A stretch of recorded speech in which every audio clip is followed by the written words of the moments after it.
ओम श्री लक्ष्मी नृसिंहाय नमः। श्री नृसिंहाष्टकम्।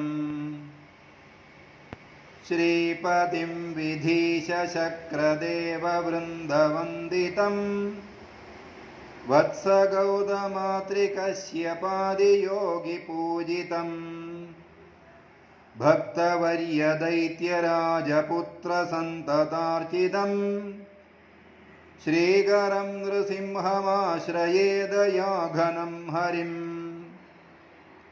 अद्भुताकृतिं नरं हरिं परात्परं प्रभुं भद्रमुग्ररूपिणं नदेष्टवत्सलं विभुं भक्तमोहनं सुरारिभीषणं मुरान्तकं श्रीकरं नृसिंहमाश्रये दयाघनं हरिम्।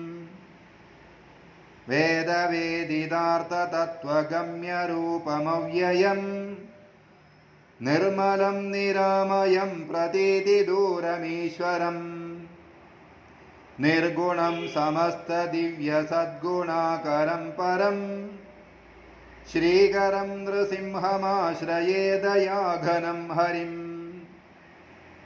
सूर्यचन्द्रलोचनं त्रिलोचनेन पूजितं सिंहविक्रमं त्रिविक्रमं त्रिलोकपालकम् अक्रमादिदोषपूर्णदुष्टमारणक्रमं श्रीकरं नृसिंहमाश्रये दयाघनं हरिम्।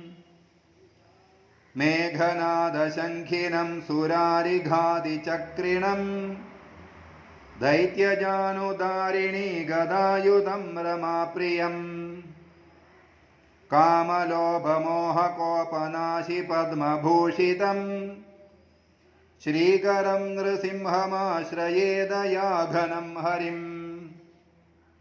अप्रमेयमच्युतं समस्तवेदसंस्तुतं भक्तिलब्धदिव्यदृष्टिगोचरं त्वतीन्द्रियम् तत्त्वमेकमद्भुतं समस्तजीवजीवनं श्रीकरं नृसिंहमाश्रये दयाघनं हरिम्।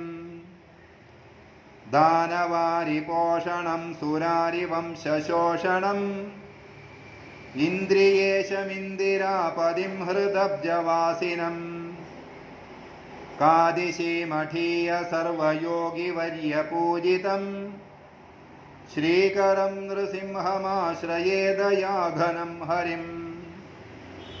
भक्तभीष्ममुक्तिदं विभीषणाभयप्रदं कादिशीमठीय राघवेन्द्रनेत्रगोचरम् पन्नगारिवाहनं भुजङ्गराजशायिनं श्रीकरं नृसिंहमाश्रये दयाघनं हरिम्। काशीमठीय सुहृदीन्द्रयतीन्द्रपाद प्रेमाभिलाषुकसुधीन्द्रयतिप्रणीतं स्तोत्रं पठन् नरहरेर्नियतं मनुष्यः प्राप्नोति भक्तिमधुलां गरुडध्वजस्य।